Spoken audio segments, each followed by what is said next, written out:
Hello and welcome to Craft with Sarah in day 14, the final day of the card making countdown for 2025.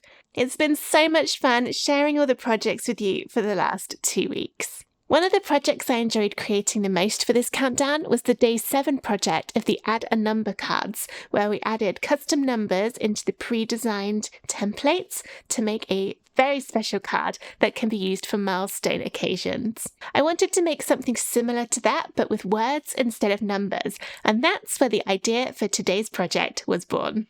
In today's download, you'll get the SVG file to make this happy birthday card. It's got the words happy birthday around the circle, and then a lovely little combination of balloons and stars in the middle.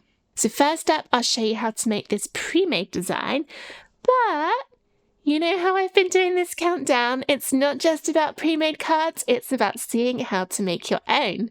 So once we've put this one together, we'll go back into Design Space and I'll show you how you can create your own custom designs where you can add any text that you want and anything you want in the middle.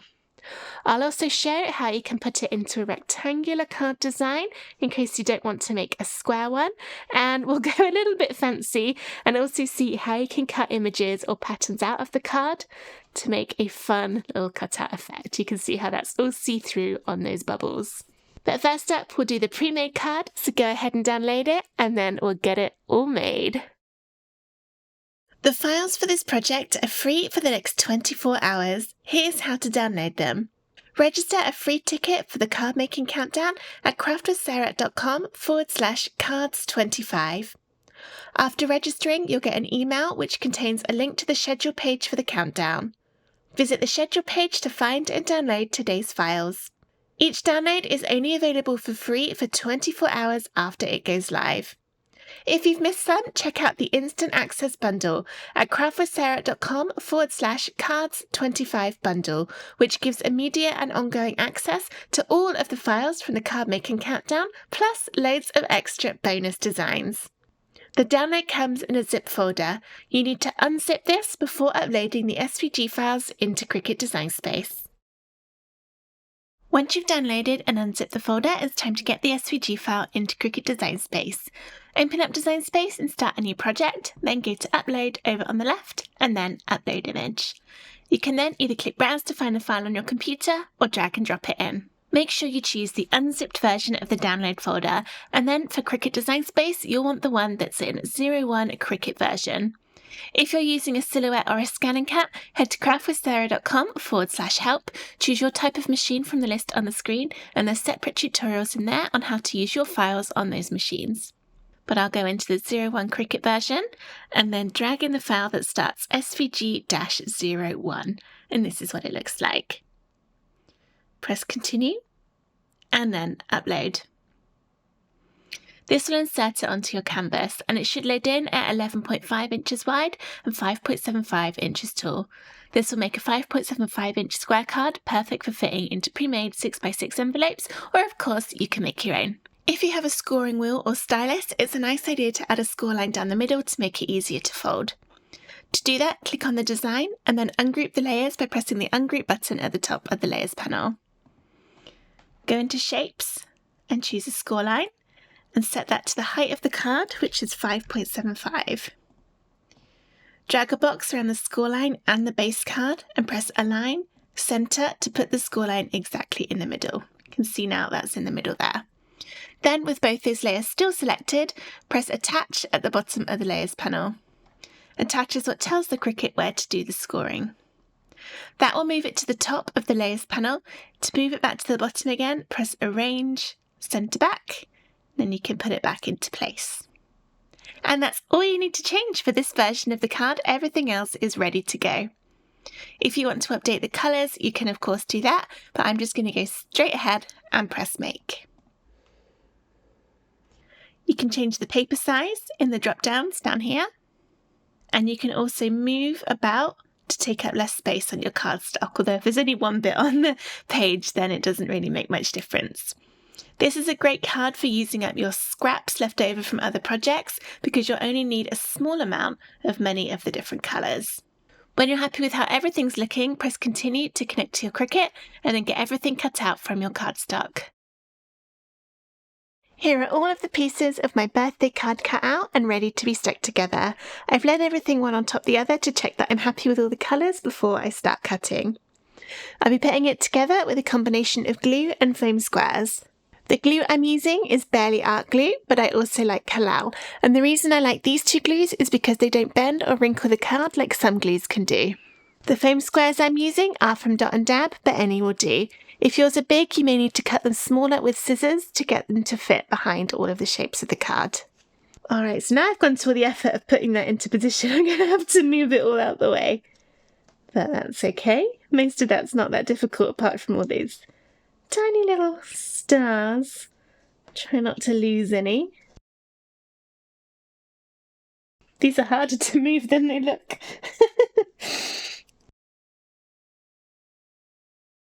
Okay, I've got to the bottom. First step, glue the base onto the card. We've already folded it in half down the score line.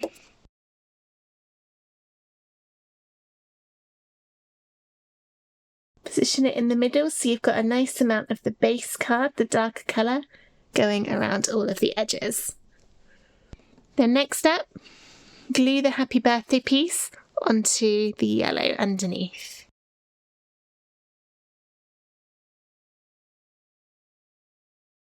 Line it up so that the text matches the offset shape. Don't get it stuck to your fingers like I've just done. I've just put that in completely the wrong place after I just said about lining it up. I've done that wrong. Always happens on video. The test ones I've made have all been fine. Do it on video and I mess up. But it's okay, there's only a little bit of glue visible and it will dry clear. Okay, so that's how that is looking. This would also make a really nice cake topper if you put a stick on it and then you could add something in the middle. Anyway, turn it upside down and get some foam squares and then add foam squares to the back.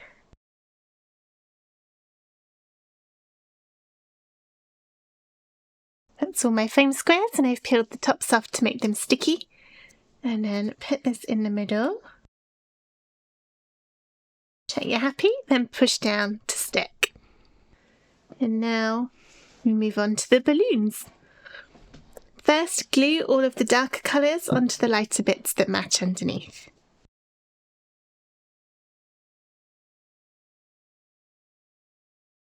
I've purposefully left these so that you could position them however you wanted inside the card, but I'm going to do it to match the design, so how it looks in Design Space.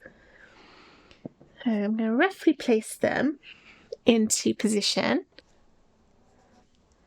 That one will overlap, and then that one will overlap the bottom of it.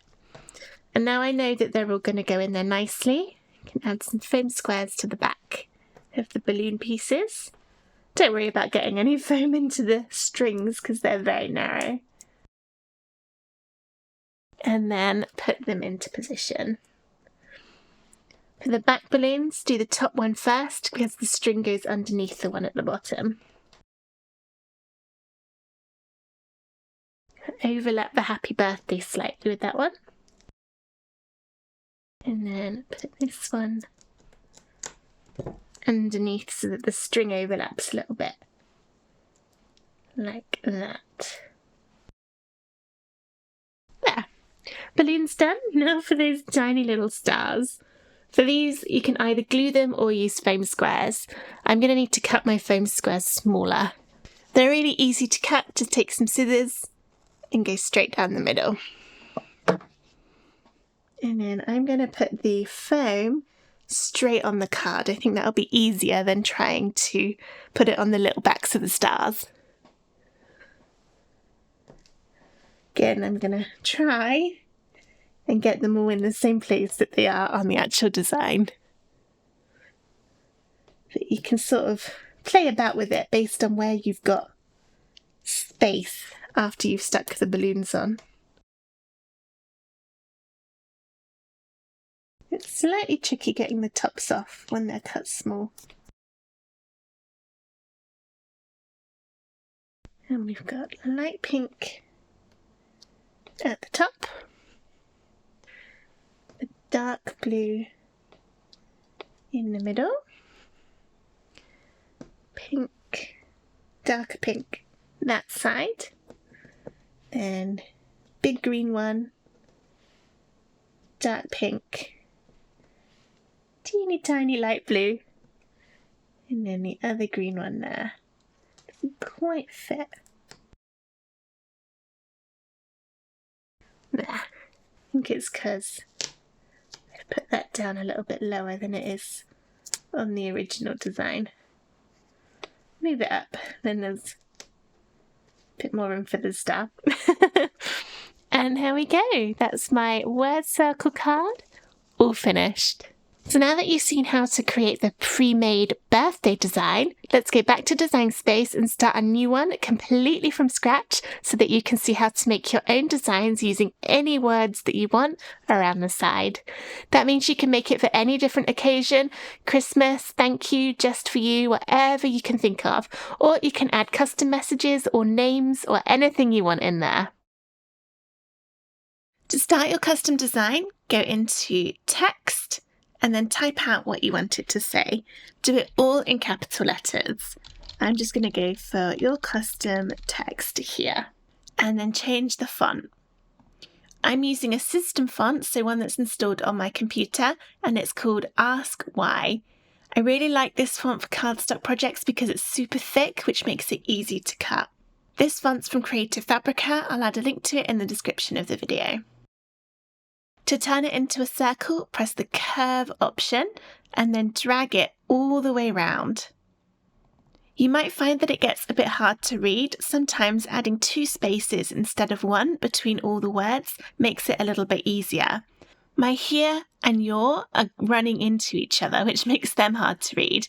The reason for that is that you need to remember to add the spaces at the end as well to separate that out from the first word. So I've put my 2 spaces after the word here as well. And now I've got that there, but it's still a little hard to read. If you rotate it round so that the start of the word is on the left, then the rest of it gets a little bit easier. Next up, go into Shapes and choose a circle. Size it so that it just touches the letters on all of the words. So we're just going in it a tiny little bit. This is how we'll join them all together.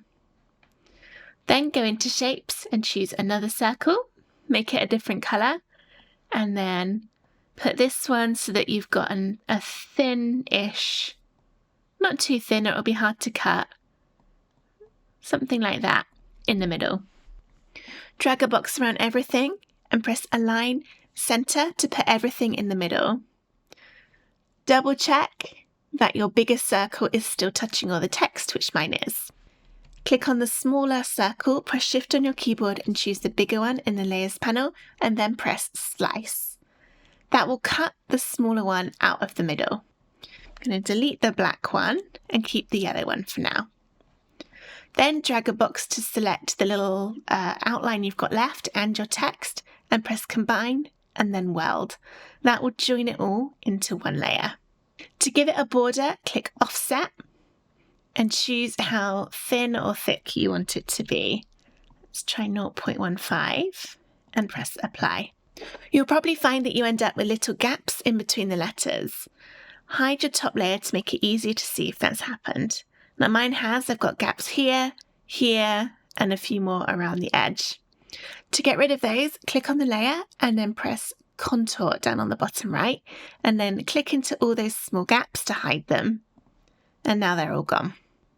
I'm going to change this so it's easier for you to see. Change the colour to white. There you go. So now we've ended up with 2 layers over here, and then we've got this circle, which I'm going to actually do a print and cut project this time for this card and put underneath.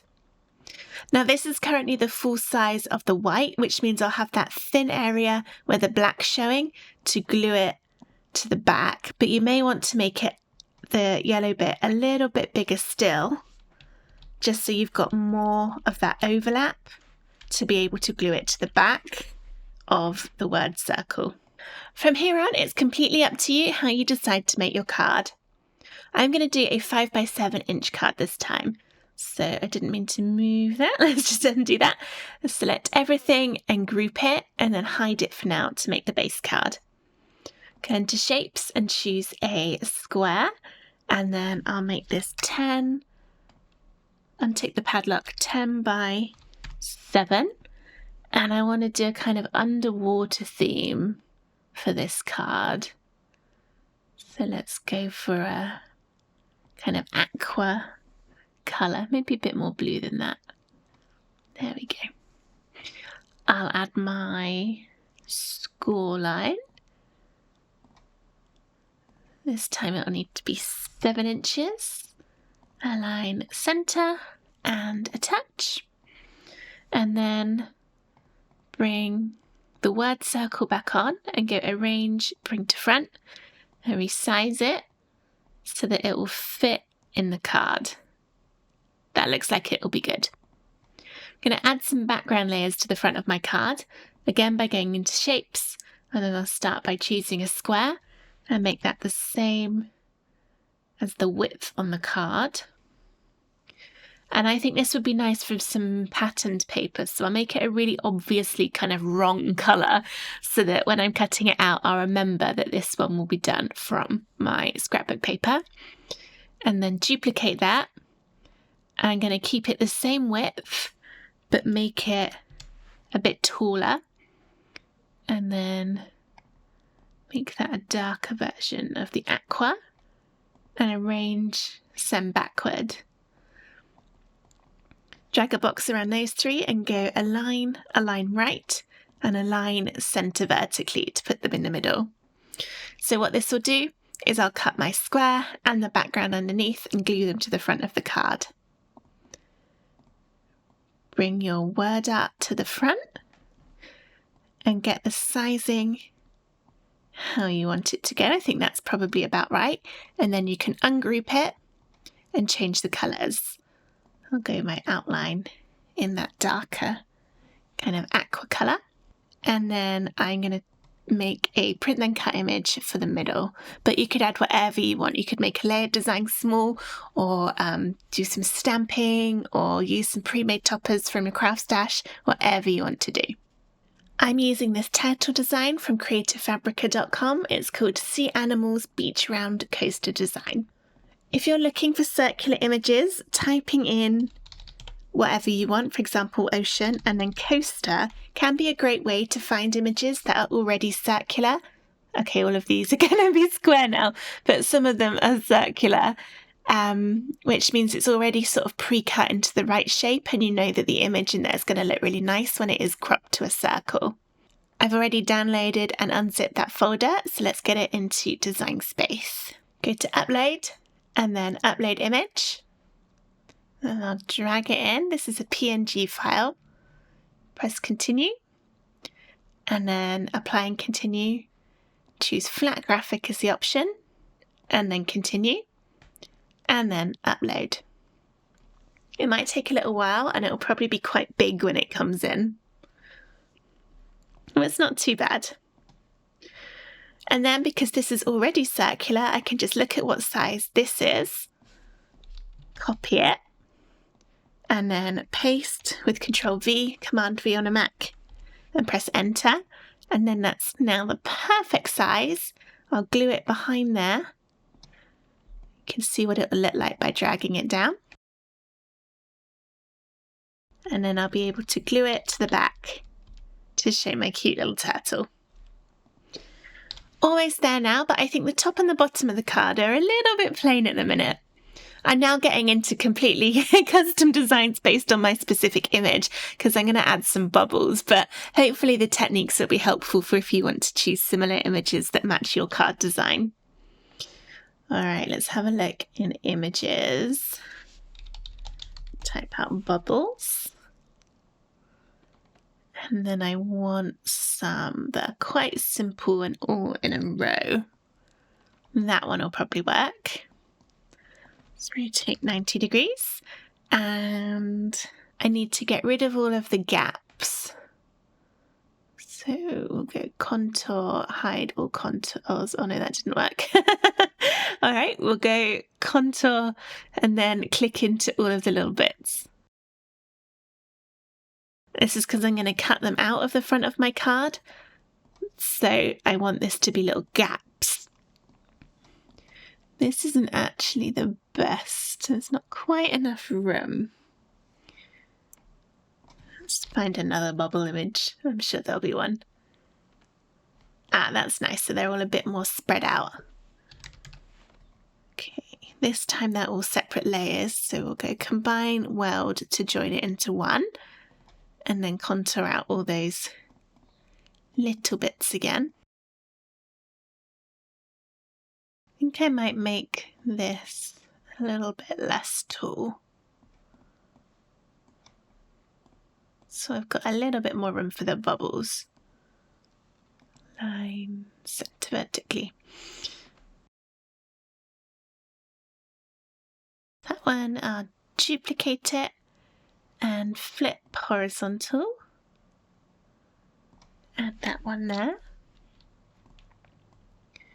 And then so they line up, select both of them and go align bottom. And then combine weld to join it into one. Now copy and paste.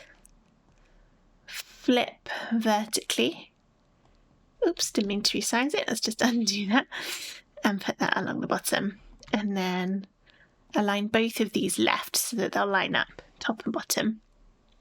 Now at the moment this would cut from black card and it will cut all the teeny tiny circles, and I definitely don't want to be gluing them onto my project. I want to cut the circles out of my base card to create that bubble effect. So first I'll need to detach my score line. Press detach there. And then select the base card, press shift and choose the bubbles and go combine, subtract, and that will cut them out. You see they're now showing as holes. Move that back to the back and then attach it back to the score line. Oh, and then I'll need to move it to the back again. Well, there we go. All right, so that's my custom card done with my word circle here. I've got a print and cut image in the middle, some background layers. Remember my purple will be cut from pattern paper, and then these cute little bubbles cut out of the top and bottom. I'll go ahead and get this made and then show you what it looks like. Here's how my cards ended up. I'm really happy with how this looks. I think the cutout circles on the top and the bottom are a lovely extra touch. And it's nice that you can use the same kind of designs which are square but turn them into a rectangular card, especially if you live somewhere where square cards are a little bit more expensive to post. So I glued my print and cut image to the back of the darker aqua colour on there, and then used foam squares to attach the whole thing to the front of the card. And I glued on my base pieces there. And there it is. So we've got the pre-made one and the custom one all done. I hope you've enjoyed watching this video on how to make word circle cards with your Cricut machine. And this was the final day of the card making countdown for 2025. I really hope that you've had fun over the past 14 days learning how to make lots of different types of cards with your Cricut machine. Let me know in the comments under the video which project's been your favourite, and if you've got any ideas that might possibly appear in a future card making countdown, I'd love to hear those too. But for now, thank you so much for watching. Subscribe to my YouTube channel for loads more Cricut crafts and card making ideas, and I'll be back very soon with even more fun projects for you to make. Thank you so much for watching. Bye!